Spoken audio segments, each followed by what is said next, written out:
Alors ce soir, mes bien-aimés, nous allons, alléluia, commencer ce séminaire. Je vais faire une partie et les autres serviteurs, nous avons 3 jours pour vraiment amener, je dirais, une connaissance complète par rapport à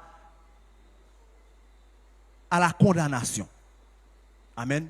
Quel effet la condamnation a eu sur les hommes et comment il était indispensable que Dieu fasse quelque chose pour nous enlever de là. Lui seul était capable de faire ça. Alors nous allons commencer par la chose, je dirais la plus évidente. C'est pourquoi nous étions condamnés. Amen. Si nous sommes là en train de vraiment, je dirais, nous persévérer pour rentrer dans le ciel, c'est parce que il y a eu quelque chose qui s'est passé et nous n'étions pas dans cette condition-là. Amen. Et quelque chose de simple, mais peut-être que beaucoup ne voient pas la portée et la profondeur de cela. Alors, première chose, nous allons voir, si on parle de condamnation, c'est parce qu'il y a eu faute. Amen. C'est parce qu'il y a eu faute que nous parlons de condamnation. S'il n'y avait pas de faute, il n'aurait pas eu lieu. Alors, ma sœur, s'il te plaît, je vais te dire les versets que tu dois lire pour nous. Amen. Nous commençons par Genèse 2, verset 16, 17. Ce que tout le monde connaît, mais qui est important. Genèse 2, 16, 17. L'Éternel Dieu donna cet ordre à l'homme. Tu pourras manger de tous les arbres du jardin, mais tu ne mangeras pas de l'arbre de la connaissance du bien et du mal, car le jour où tu en mangeras, tu mourras. Amen. Certainement. Tu n'as pas ça? Non, j'ai pas certainement. Bon, ok. Moi, j'ai certainement. Derrière, tu mourras certainement. Amen. Et le deuxième verset. Amen. Genèse 3, verset 6. Genèse 3, verset 6. La femme vit que l'arbre était bon à manger et agréable à la vue, et qu'il était précieux pour ouvrir l'intelligence. Elle prit de son fruit et en mangea. Elle en donna aussi à son mari qui était auprès d'elle, et il en mangea. Amen. Amen. Mes bien-aimés, une action tout simple. Alléluia. Cela a plongé pendant des milliers d'années l'humanité, alléluia, sous la malédiction. Quelque chose de tout simple. Tout simple. Vous savez, le fruit n'avait rien. Le fruit n'avait rien du tout. Hein. Le plus important, c'était la parole que le Seigneur a annoncée. Ce législateur-là qui dit et on doit se soumettre à ce qu'il a dit. Ce n'est pas le fruit qui est important, c'est ce que Dieu a dit. Tu ne mangeras pas. Alléluia. Tu ne mangeras pas. Et mes bien-aimés, par rapport à cette parole, alléluia, toute l'humanité a été vouée à la perdition. Alléluia. Le plus important là, c'est tu ne mangeras pas. Et comme nous l'avons vu dans le chapitre 3, verset 6, ils n'ont pas obéi, ils ont mangé. Alléluia. Et par rapport à cela, mes bien-aimés, on peut dire que, alléluia, parce que c'est ce qui nous trompe des fois, nous ne savons pas ce qu'est le péché. Parce que dans notre mémoire, dans notre, je dirais, esprit, péché, c'est injurier, c'est frapper quelqu'un, c'est, voilà, oui, c'est, voilà, ou bien commettre l'adultère, voler Madame Moun, voler Marie Moun, c'est ça qui est le péché seulement. Mais mes bien-aimés, le péché est la transgression de la loi de Dieu. Le péché est la transgression de la loi de Dieu. Ma soeur, prends pour moi, s'il te plaît, 1 Jean 3, verset 4. Quiconque pêche transgresse la loi, et le péché est la transgression de la loi. Amen. Amen. Voilà le péché. Amen. Et c'est donc toute désobéissance à la volonté révélée de Dieu, notre grand législateur. Qu'il s'agisse d'une faute d'omission, négligence de faire ce que la loi ordonne, ou de commission, acte interdit par la loi. Prenez avec moi, prends pour moi ma soeur, Jacques 4, verset 17. Celui donc qui sait faire ce qui est bien et qui ne le fait pas commet un péché. Amen. Amen. Amen. Alléluia. Vous savez, des fois on oublie cela. On pense que le péché, c'est le fait de faire. Hein? C'est seulement, je fais, j'ai agi contre la loi de Dieu, j'ai péché. Mais la Bible nous dit que le fait de ne pas faire ce qui est bon, c'est un péché. Alléluia. Si tu sais quelque chose est bon à faire et tu ne le fais pas, tu pêches, tu as péché. Et souvent on oublie ça. Parce que quelqu'un nous a fait quelque chose, nous avons une action, nous pouvons faire quelque chose pour cette personne, en faveur de la personne, nous ne le faisons pas parce que nous disons, il n'a pas mérité. Le Seigneur dit, en faisant cela, tu pêches. Alléluia. Nous sommes en train de voir pourquoi, mes bien-aimés, nous étions condamnés. Alléluia. Nous étions condamnés à cause du péché. Alléluia. Parce que si tu es condamné, c'est parce que tu as commis quelque chose, une faute. Alléluia.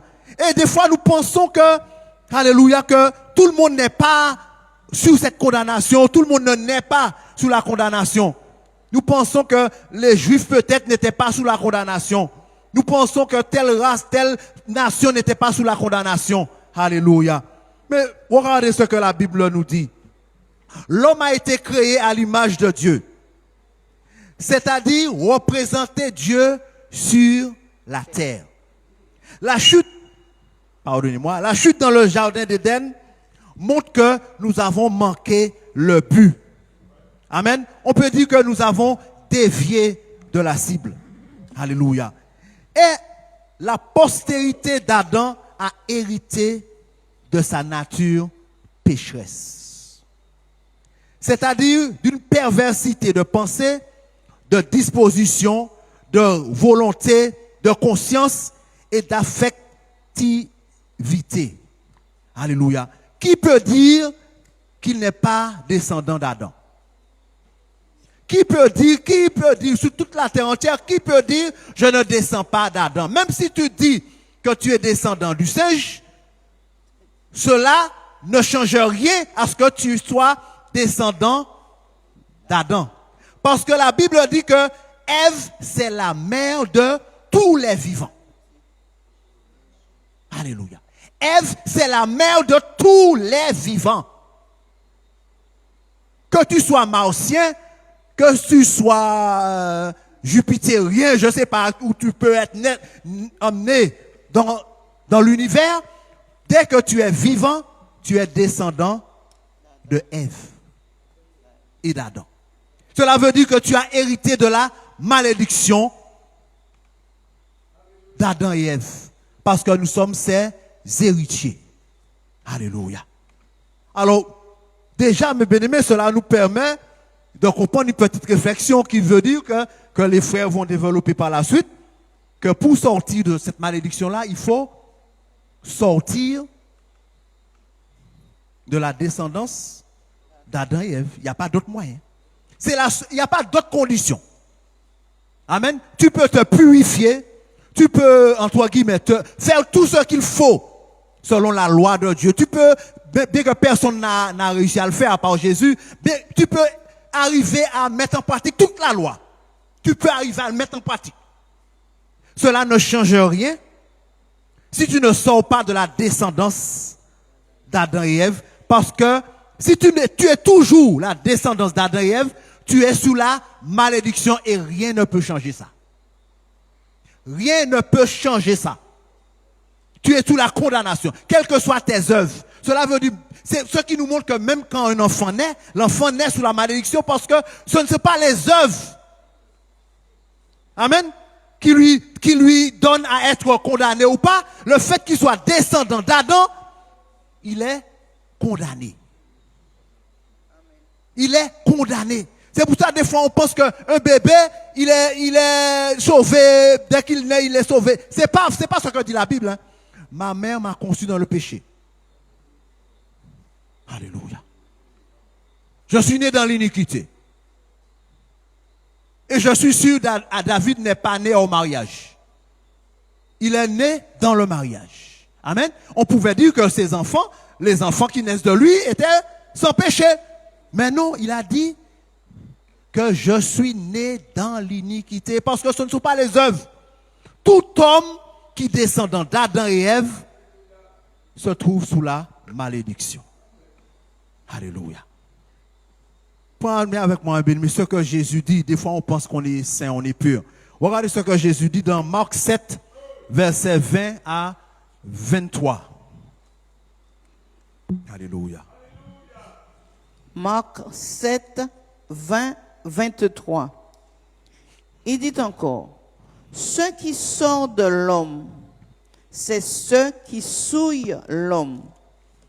Car c'est du dedans, c'est du cœur des hommes que sortent les mauvaises pensées, les adultères, les impudicités, les meurtres, les vols, les cupidités, les méchancetés, la fraude, le dérèglement, le regard envieux, la calomnie, l'orgueil, la folie.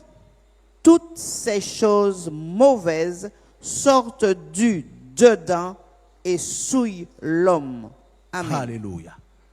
Vous voyez, mes bien-aimés, il n'y a rien d'extérieur. Amen. Tout est en nous. Toute la malédiction est en nous.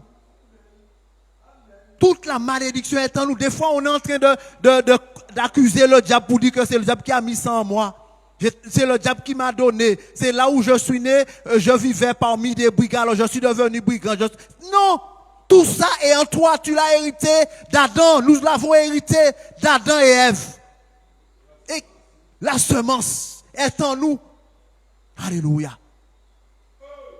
Et c'est pour cela que nous sommes tous condamnés au départ.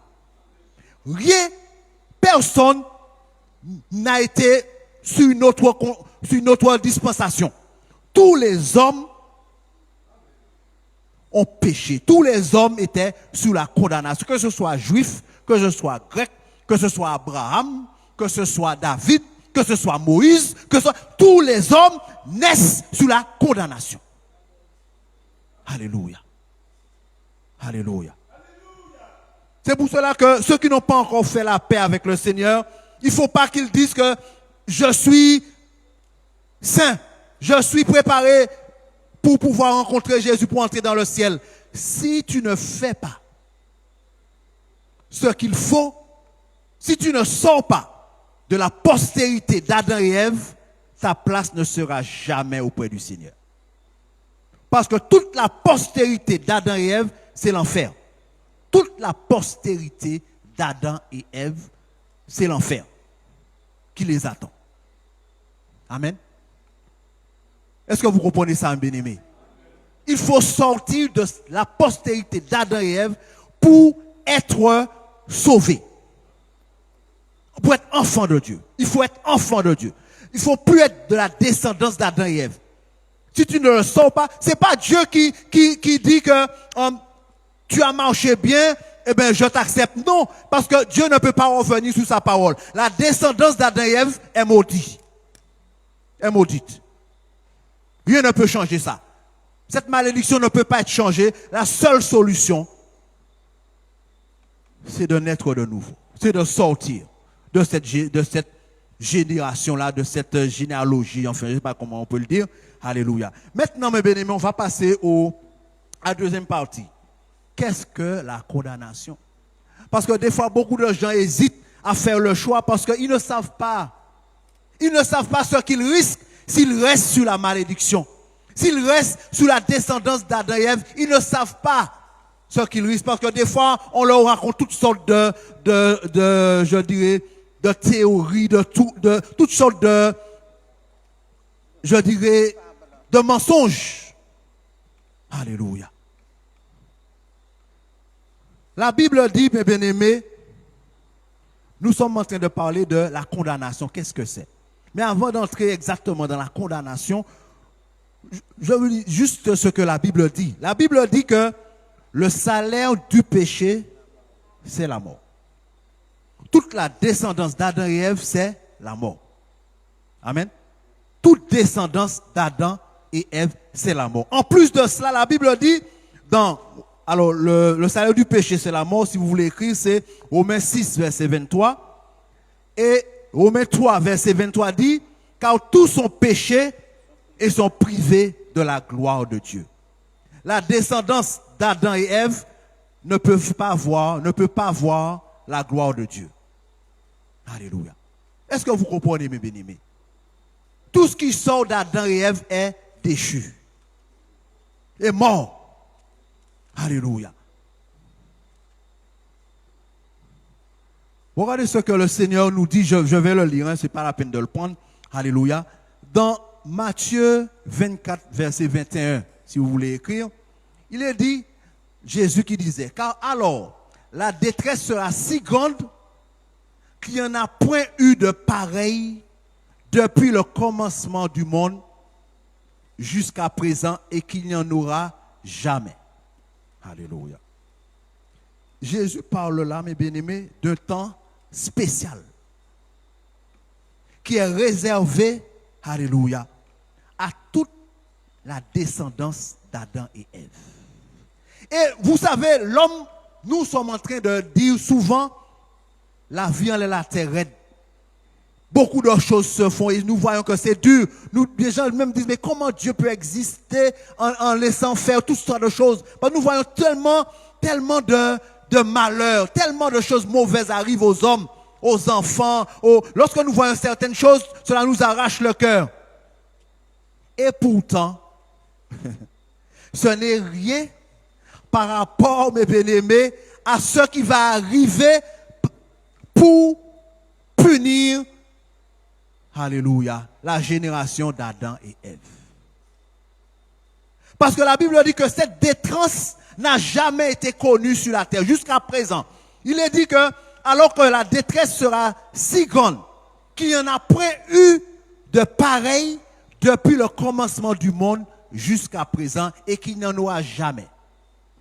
Alléluia. Les hommes n'ont pas encore, je dirais, subi la détresse qui vient du péché. Ce sont des petits effets, ce que nous vivons, pourtant c'est dur, hein? Nous vivons toutes sortes de... Hein? Amen, c'est dur. La Bible dit que cela n'est encore rien. Cela n'est encore rien. Ça, c'est des petits péchés. Vous savez, avant qu'il y ait comment dire, le feu, avant que nous puissions nous approcher du feu, vous savez, depuis au loin, vous subissez déjà la fumée. Amen. Et plus vous approchez, la chaleur. Mais le feu même, on est encore loin du feu. Alléluia. Mais lorsque nous allons entrer dans le feu, c'est à ce moment-là que nous allons voir, mais c'est, ben la chaud. Et pour le moment, nous sommes en train de subir juste les petits effets du chaleur, mais nous ne sommes pas encore entrés dedans. Mais la Bible dit, le Seigneur dit, vous allez rentrer dedans. Je ne parle pas, je parle de tous ceux qui sont encore sous la condamnation. Amen. Alléluia. Et mes bien-aimés, si on parle de condamnation,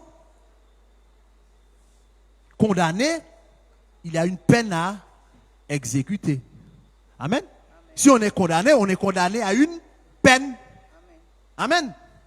Alors la peine, c'est quoi? Alléluia. Chrétiens, ce soir, je voulais nous parler. Vous savez, le Seigneur fait toutes choses comme il veut. Peut-être que ce soir, peut-être que demain soir, il y en aura beaucoup de visiteurs. Mais ce soir, le Seigneur veut parler à ses enfants. Parce que beaucoup d'entre nous ont oublié ce que c'est que, alléluia, de ne pas être prêt pour le retour du Seigneur. Beaucoup ont oublié le châtiment, c'est quoi, la peine, c'est quoi. Et des fois, nous sommes là en train de jouer parce que notre vie éternelle n'est pas notre priorité. Alléluia. Nous perdons, alors nous marchons en hésitant, nous marchons sans être motivés, sans être déterminés, parce que ce n'est pas le plus important pour nous. Mais ce soir, le Seigneur veut nous faire comprendre, alléluia, que la chose la plus importante pour l'être humain, c'est d'éviter l'exécution de cette peine-là. D'éviter d'être condamné. Alléluia. D'éviter d'être condamné. Alléluia. La Bible dit, mes bien-aimés, par rapport à la condamnation, lorsqu'on est condamné, la peine, alléluia, qui nous attend, le châtiment, la peine, alléluia. Il est dit dans Matthieu 25, verset 41, je vais prendre, ma soeur, je vais lire. Ensuite, il dira à ceux qui seront à sa gauche, retirez-vous de moi, maudits. Allez dans le feu éternel qui a été préparé pour le diable et ses anges. Un feu éternel. Alléluia. La peine. Il n'y a pas plusieurs peines. Hein. Vous savez, les hommes ont différentes peines. Selon ce que vous avez fait, vous avez je dirais, telle peine, c'est-à-dire deux mois de prison, 1 mois de sursis, vous avez perpétuité, vous avez toutes sortes de peines. Mais malheureusement, le Seigneur n'a pas plusieurs peines. Il n'y a pas de peine aménagée, il n'y a pas de travaux d'intérêt, il n'y a pas ça. Il n'y a pas 6 mois de prison, 2 mois, il n'y a pas ça. Le Seigneur, il n'a qu'une seule peine. Une seule condamnation. Une seule. Il n'y a pas 2, il n'y a pas 3, qu'une seule.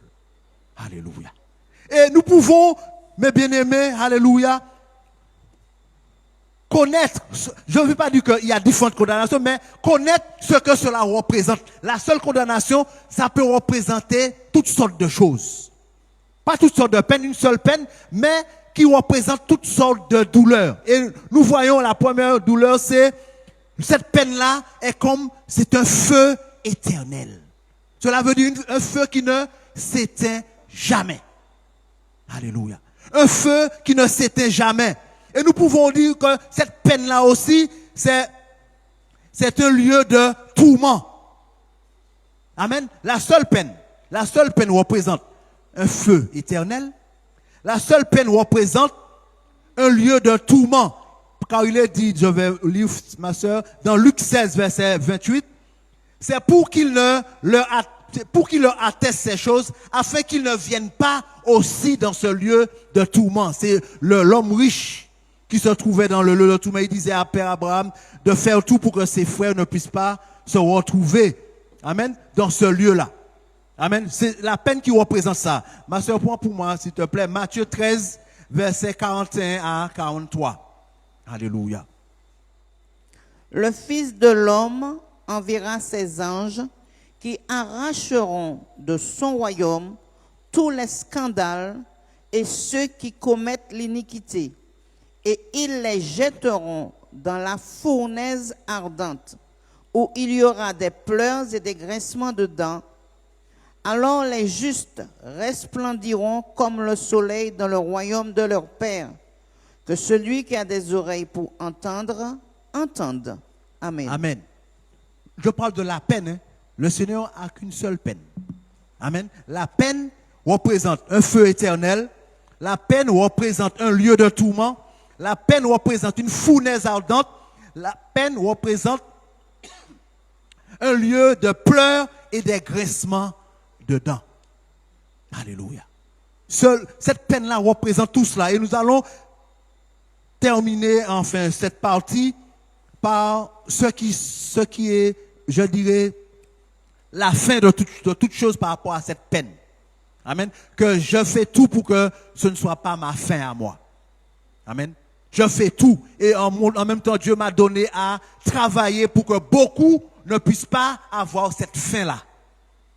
Amen. Je dois aussi, pour moi, mais aussi je dois travailler pour les autres, être un bon témoignage, faire tout pour les autres pour que le plus grand nombre ne puisse pas avoir cette fin. Alléluia. Prenez avec moi, ma soeur, lis pour moi s'il te plaît. Apocalypse 20, versets 10 à 15. Et mes bien-aimés, écoutez ces quelques versets. Écoutez ces quelques versets, parce que cela va enlever beaucoup d'erreurs dans nos cœurs. Des choses que nous entendons parce que les hommes sont des gens avec beaucoup de sentiments, sentimentaux, sentimental, enfin, je ne sais pas. Et ils veulent faire tout pour faire l'homme croire que la grâce de Dieu, c'est-à-dire la bonté de Dieu, l'amour de Dieu peut effacer tout cela. Hein? C'est-à-dire que même si tu n'obéis pas à la Bible, mais Dieu peut. Alléluia. Dieu peut être injuste comme les hommes. C'est ça. Beaucoup de gens pensent que parce qu'ils ont une justice d'hommes qui sont vraiment trompeurs. Mais la justice de Dieu, on n'y échappe pas. On n'y échappe pas. Dieu est tellement juste. Dieu est tellement juste. Je ne sais pas si les frères vont parler de ça par la suite, mais Dieu est tellement juste que quand tu es innocent, tu ne viens pas devant son tribunal. Tu ne viens pas devant son tribunal. Alléluia. Et tu ne viens pas. Amen. C'est pour dire que si tu es innocent, tu ne vas pas être condamné. Parce que quand tu es innocent, tu ne viens pas devant le tribunal de Christ. Le tribunal de Christ, quand tu viens là, malheureusement, c'est sûr et certain. C'est sûr et certain que tu es condamné. C'est sûr et certain. Parce que le Seigneur a dit que ceux qui croient en moi, ceux qui font ma volonté, ceux qui sont de moi, ils ne viennent pas en jugement. Ils ne viennent pas devant le tribunal. Ils ne viennent pas là. Alléluia. Dieu est juste. Si tu es sûr que tu es dans la parole de Dieu, si tu fais tout ce qu'il faut pour marcher dans la parole de Dieu, tu obéis à la parole de Dieu, mais bien aimé, marchez avec assurance et dire, je suis sauvé, je suis prêt pour le retour du Seigneur. Amen. Parce que notre Dieu est un Dieu juste. Amen. Il ne va pas te condamner si tu es innocent. Et les frères vont voir par la suite vous montrer que comment être innocent. Être innocent devant le Seigneur, c'est pas obéir à la loi. C'est pas ça. Tu ne seras jamais innocent si tu dis ne fais pas, ne touche pas, ne goûte pas, ne fais pas ceci. Et puis tu dis comme je ne fais pas ça, eh bien je suis justifié. Tu te trompes. Mais bien aimé, beaucoup sont là, ils entendent, mais ils se trompent. Ils se trompent parce que peut-être ils ne font pas ceci, ils ne font pas cela. Ils disent que je suis juste. Dieu voit que je suis juste. Ce n'est pas vrai, mes bien-aimés. La descendance d'Adam et Ève ne sera jamais justifiée. Jamais justifiée. Même si tu fais toutes les bonnes œuvres qu'il y a sur la terre, tu ne seras jamais justifié par tes œuvres. Jamais. Alléluia. Vas-y, ma soeur, je t'ai oublié. Vas-y. Amen. Apocalypse 20, Alléluia. 10, 15. Et le diable qui les séduisait fut jeté dans les temps de feu et de soufre, où sont la bête et le faux prophète. Et ils seront tourmentés jour et nuit au siècle des siècles. Puis je vis un grand trône blanc et celui qui était assis dessus. La terre et le ciel s'enfuirent devant sa face, et il ne fut plus trouvé de place pour eux. Et je vis les morts, les grands et les petits, qui se tenaient devant le trône. Des livres furent ouverts, et un autre livre fut ouvert, celui qui est le livre de vie. Et les morts furent jugés selon leurs œuvres, d'après ce qui était écrit dans ces livres. La mer rendit les morts qui étaient en elle. La mort et le séjour des morts rendirent les morts qui étaient en eux. Et chacun fut jugé selon ses œuvres. Et la mort et le séjour des morts furent jetés dans les temps de feu. C'est la seconde mort, les temps de feu. Quiconque ne fut pas trouvé écrit dans le livre de vie fut jeté dans les temps de feu. Amen. Amen. Alléluia. Les temps de feu, c'est la destination finale pour les condamnés. Destination finale pour les pour le diable et ses anges. Parce que la Bible dit que l'enfer a été créé pas pour les hommes. Hein. L'enfer a été créé avant que Dieu ait créé l'homme. L'enfer a été créé pour le diable et ses anges. Parce que le péché a existé avant la venue de l'homme, avant la création de l'homme. Amen. Le péché, l'enfer n'a pas été fait pour que les hommes puissent entrer dedans. Amen. Alléluia. Et en plus de cela, mes bien-aimés, je vais vous dire quelque chose. La Bible dit que les morts, les séjours des morts, la mort a rendu les morts qui étaient en eux et tous ces morts furent jugés selon leurs œuvres. Alors, vous savez, la Bible, ce n'est pas un livre de, je dirais, de succession. C'est-à-dire que les choses vont, comment dire, dans l'ordre chronologique. Si c'est comme ça, vous apprenez la Bible, ce n'est pas par l'esprit et vous vous trompez.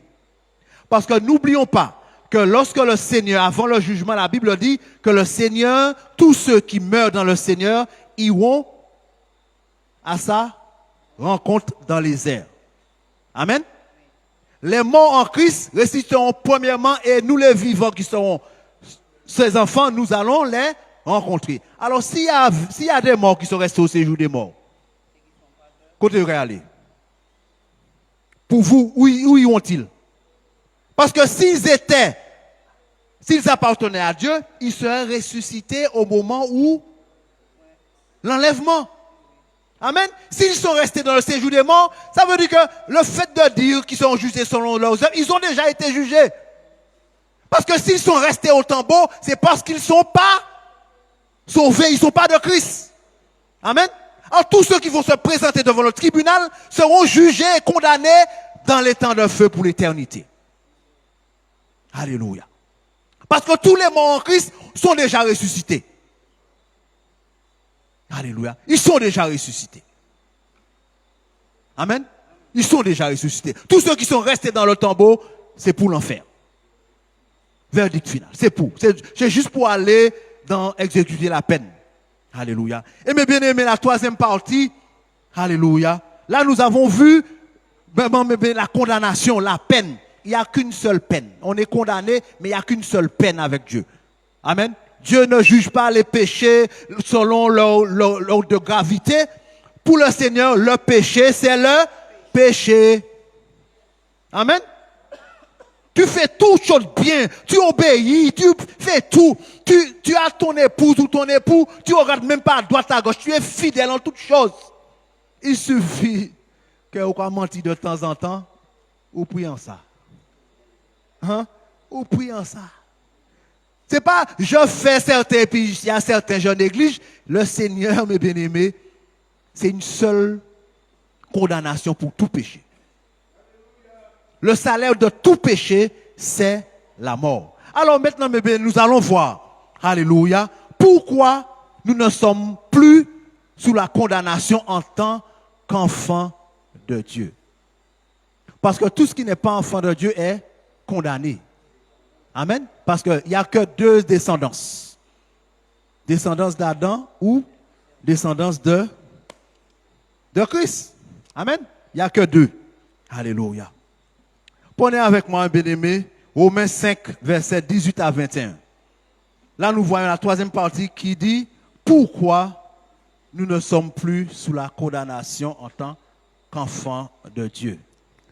Romains 5, 18, 21. Ainsi donc, comme par une seule offense, la condamnation a atteint tous les hommes, de même par un seul acte de justice, la justification qui donne la vie s'étend à tous les hommes. Car, comme par la désobéissance d'un seul homme, beaucoup ont été rendus pécheurs, de même, par l'obéissance d'un seul, beaucoup seront rendus justes. Or, la loi est intervenue pour que l'offense abondât, mais là où le péché a abondé, la grâce a surabondé, afin que, Comme le péché a régné par la mort, ainsi la grâce régna par la justice pour la vie éternelle, par Jésus-Christ notre Seigneur. Amen. Amen. Alléluia. Vous voyez, mes bien-aimés, ce n'est pas à nous de faire une action. Hein. Ça ne dépend pas. De la même manière, ce n'est pas nous, la descendance, qui a attiré la malédiction sur nous. Ce n'est pas nous. Amen.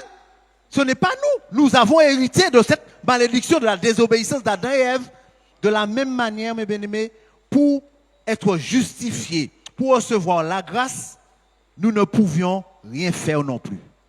Amen. Nous, aucun homme ne pouvait faire que ce soit pour pouvoir hériter de la grâce, pour sortir de la condamnation. Il fallait que notre puisse venir et faire ce qu'il faut pour que nous puissions sortir de la condamnation. Alléluia. La Bible dit que Jésus, comme par une seule offense, une œuvre de désobéissance, le péché est entré, et bien par une acte d'obéissance, nous avons obtenu la grâce. Alléluia. Oh, prenez avec moi un bien-aimé, pour moi, ma soeur, Éphésiens 2, versets 1 à 6. Vous étiez morts par vos offenses et par vos péchés, dans lesquels vous marchiez autrefois, selon le train de ce monde, selon le prince de la puissance de l'air, de l'esprit qui agit maintenant dans les fils de la rébellion. Nous tous aussi, nous étions dans leur nombre, et nous vivions autrefois selon les convoitises de notre chair, accomplissant les volontés de la chair et de nos pensées, et nous étions par nature des enfants de colère comme les autres. Mais Dieu, qui est riche en miséricorde, à cause du grand amour dont il nous a aimés, nous qui étions morts par nos offenses, nous a rendus à la vie avec Christ. C'est par grâce que vous êtes sauvés. Il nous a ressuscités ensemble et nous a fait asseoir ensemble dans les lieux célestes en Jésus-Christ. Amen. Amen. Alléluia. Pour comprendre cela, mes bien-aimés, juste écoutez si vous voulez noter ce que dit le verset 2 Corinthiens 5, verset 21 que je vais lire. 2 Corinthiens 5, verset 21 dit, « Celui qui n'a point connu le péché, il l'a fait devenir péché pour nous, afin que nous devenions en lui justice de Dieu. » Alléluia. Cela veut dire, mes bien-aimés, qu'aucun homme ne pouvait faire un sacrifice pour se sauver lui-même ou bien pour sauver les autres. Parce que pour faire le sacrifice, il ne faut pas être condamné. Amen. Dieu ne peut pas agréer quelque chose qui est condamné. On ne peut pas faire élever devant Dieu ce qui est souillé, ce qui est déjà condamné. Il fallait un juste, quelqu'un qui est sans péché, quelqu'un qui est sans faute pour se présenter avec nos péchés et nos offenses. Il s'est présenté tout devant le sacrifice, le trône de sacrifice avec tous nos péchés et lui étant juste. Alléluia. Et ce sacrifice nous a donné la vie. Alléluia. Et mes bien-aimés, il est dit dans 1 Jean 2, verset 2, Jésus est lui-même la victime expiatoire pour nos péchés. Et non seulement pour les nôtres, mais aussi pour ceux du monde entier. Alléluia. La volonté de Dieu, mes bien-aimés, c'est que tous les hommes soient sauvés. Lorsque vous entendez des hommes vous disent que certaines personnes sont nées pour aller en enfer, cela n'est pas biblique. Cela n'est pas biblique, mes bien-aimés. Des fois, on vous dit, depuis monsieur né méchant, parce qu'il est né pour aller en enfer. Cela n'est pas biblique. Parce que la Bible dit que Jésus est mort pour tous ceux du monde entier. Alléluia. C'est nous qui acceptons la destinée que nous voulons. Nous n'avons pas d'œuvre à faire, nous avons simplement à faire un choix. Alléluia. Parce que la Bible dit que, prenez-le avec moi, Galates 3, verset 13 à 14. Alléluia. Christ nous a rachetés de la malédiction de la loi, étant devenu malédiction pour nous, car il est écrit, maudit est quiconque est pendu au bois, afin que la bénédiction d'Abraham eût pour les païens son accomplissement en Jésus-Christ, et que nous reçussions par la foi l'Esprit qui avait été promis. Amen. Amen. Alléluia. Dieu est juste, mes bien-aimés, et nous ne pouvons pas, je dirais, penser à un moment que Dieu va être injuste. La Bible dit que la justice de Dieu réclame la mort du transgresseur. Amen. Et il ne peut rien faire, malgré qu'il est tout puissant, il ne peut rien faire contre sa justice qui est lui-même. Parce que la Bible dit que même étant tout puissant, Dieu ne peut se renier lui-même. Et sa justice qui est en lui, qui est, je dirais, même pas, c'est pas quelque chose que Dieu a adopté, c'est sa nature d'être juste, c'est sa nature d'être bon, c'est sa nature d'être amour. Et son amour ne peut pas effacer sa justice. Et sa justice dit que celui qui pêche doit mourir. Est-ce que vous comprenez? Celui qui pêche doit mourir. Et même s'il veut faire grâce, il ne peut pas faire parce qu'il faut qu'il puisse satisfaire sa justice. Dieu ne peut, vous savez, la même manière que nous ne pouvons nous changer, il faut que quelqu'un plus fort, plus grand que nous pour nous changer. Et bien pour que Dieu puisse changer, il aurait fallu quelqu'un de plus grand que lui. Et comme il n'y a pas, ça veut dire que ce qu'il est, si Dieu a des défauts, il ne peut pas sortir de ces défauts-là parce que personne ne peut le changer.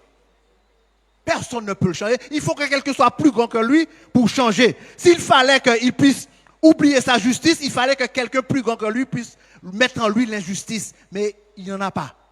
Et sa justice, il ne peut pas le renier. Alors la Bible dit, il fallait automatiquement que quelqu'un porte la malédiction. Il fallait automatiquement que quelqu'un paye. Alléluia.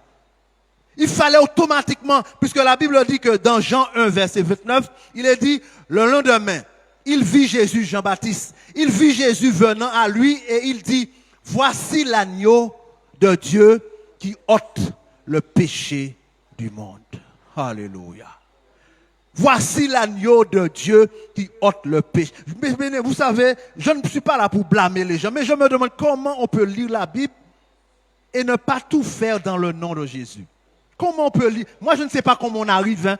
Je me demande pardon au Seigneur, il m'a fait grâce de connaître la vérité. Mais comment on peut lire la Bible et de ne pas tout faire au nom de Jésus? Parce qu'aucun autre nom n'a fait quelque chose pour nous. Aucun autre nom n'a fait quelque chose. Il n'y a que Jésus qui a fait ce qu'il faut pour que nous soyons dans cette grâce-là. Il n'y a que Jésus. Alors comment tu peux porter le nom de Jésus et croire que tu n'es pas dans la vérité? Dès que tu fais tout dans le nom de Jésus, tu es automatiquement, obligatoirement dans la vérité parce qu'il n'y a qu'un seul nom qui a fait quelque chose pour que les hommes soient sauvés. Un seul. Alléluia. Un seul, mes bien-aimés. Et non seulement la Bible dit que Jésus est l'agneau qui ôte le péché du monde. Alléluia. Regardez ce qu'il nous est dit dans Acte 10, verset 42-43. Lis pour moi, ma soeur, s'il te plaît. Et Jésus nous a ordonné de prêcher au peuple et d'attester que c'est lui qui a été établi par Dieu, juge des vivants et des morts. Tous les prophètes rendent de lui le témoignage que quiconque croit en lui reçoit par son nom le pardon des péchés. Amen. Alléluia. Quiconque croit en lui reçoit par son nom le pardon des péchés. Alléluia. Croire en lui, mais on reçoit par son nom. Je ne vois pas comment le péché peut être effacé sans par le nom de Jésus. Je ne sais pas.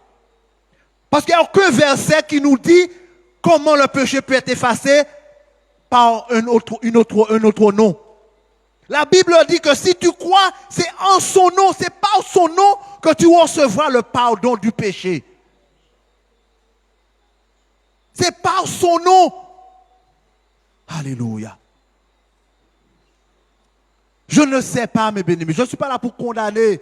Je ne peux pas être condamné. Je ne peux pas condamner les autres. Je ne suis pas juge. Mais je pose la question. Est-ce que le péché peut être pardonné par une autre action, par un autre nom? Je ne sais pas. Parce qu'il a été donné qu'un seul nom par lequel les hommes peuvent être sauvés. Alléluia. Un seul. Alléluia. Peut-être qu'on va recevoir beaucoup d'attaques par rapport à ce que je dis si c'est diffusé. Mais je ne sais pas, je me pose la question. Et cela me fait mal parce que je vois tellement d'hommes et de femmes qui ont la foi, mais qui baptisent, qui font tout dans un autre nom. Ils ont la foi. Ils baptisent au nom du Père, du Fils et de l'Esprit. Ils ont la foi, ils portent le nom de Mahomet. Ils ont la foi, ils portent le nom de Jéhovah. Ils ont la foi, ils portent le nom Branham. Je ne sais pas. Je ne sais pas, mes bien-aimés, je ne sais pas. Alléluia. Je ne sais pas si leurs péchés ont été effacés. Alléluia. Parce qu'à aucun moment, la Bible dit que le péché peut être effacé autrement. Il n'y a pas. À moins qu'il manque des pages dans ma Bible. Alléluia. Oh Dieu. Je porte cette parole que je dis là. Et je l'assume. Alléluia. Je ne suis pas un théologien. Je n'ai même pas fait d'école de théologie. Parce qu'il paraît que quand tu n'as pas fait d'école de théologie, tu ne peux pas être serviteur de Dieu. Et pourtant, depuis la nuit des temps, toujours les hommes intellectuels qui ont amené le peuple de Dieu dans l'erreur. Toujours. Et toutes ces dominations qui existent là, cela a été amené par la théologie. Hein? Alléluia. La théologie souvent conduit dans l'erreur parce que tu apprends d'un homme qui est déjà dans l'erreur. Comme Saul de Tarse a appris par Gamaliel qui était déjà dans l'erreur. Alors il lui a transmis l'erreur. Les scribes et les pharisiens, c'était les plus grands ennemis de Jésus. Et pourtant, c'était eux les théologiens. C'était des théologiens. Alléluia. Jésus n'a pas choisi de théologie. Et la Bible dit, ce n'est pas les hommes qui vont t'enseigner. Alléluia. Je bénis le Seigneur. On ne va pas m'accepter dans beaucoup d'endroits parce que je n'ai pas fait d'école de théologie. Mais je bénis le Seigneur. Alléluia. J'ai reçu l'évangile non pas par révélation, mais je l'ai reçu par la souffrance. Par les épreuves.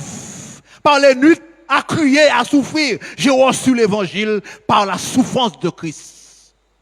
Alléluia. Quand mon corps se détruisait, le Seigneur ouvrait mon intelligence et il déversait dans mon cœur. Alléluia, la révélation de sa parole. Alors je suis fier que je n'ai pas de diplôme de théologien pour présenter. Mais je sais une chose. Je suis, alléluia, un témoin qui témoigne de l'amour de Dieu pour les hommes et comment Dieu fait tout pour que les hommes soient sauvés. Et je suis un témoignage vivant. Parce que je fais tout pour être un témoignage vivant. Un témoignage. Je ne veux pas que ce soit les mots qui témoignent. Je veux que ma vie témoigne. Alléluia. De ce que Dieu est. De ce que Dieu peut faire. Je le témoigne de tout mon être. Alléluia.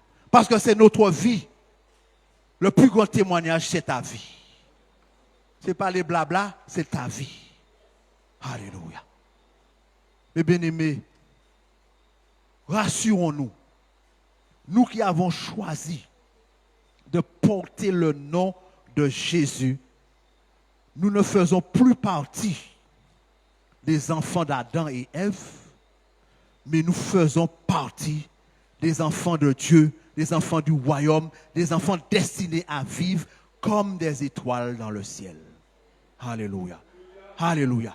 Adam et Ève, ce ne sont pas mes grands-parents, ce ne sont pas mes... Non, ils passent encore. Ils passent encore. Je les respecte, mais ils ne sont plus mes grands-parents. Alléluia.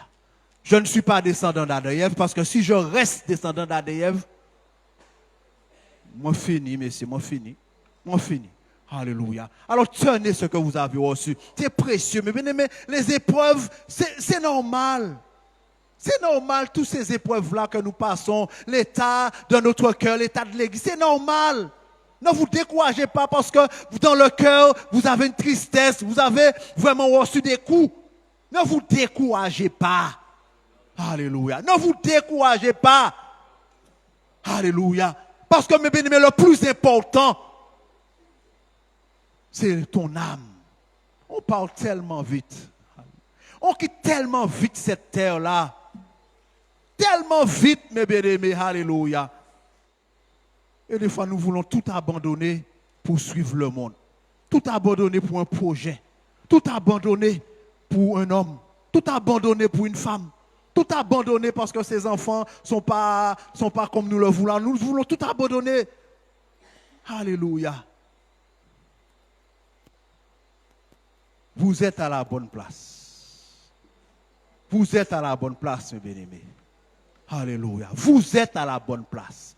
Quelle que soit l'épreuve que vous passez, vous êtes à la bonne place. Alléluia. On croit toujours que l'herbe est plus verte ailleurs.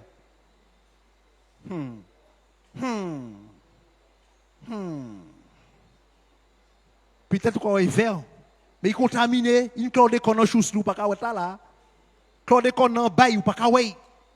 C'est pareil. Quand l'église fleurit, tout média qui parlé de l'église là. Mais poison qui en fond ils pas qu'à là.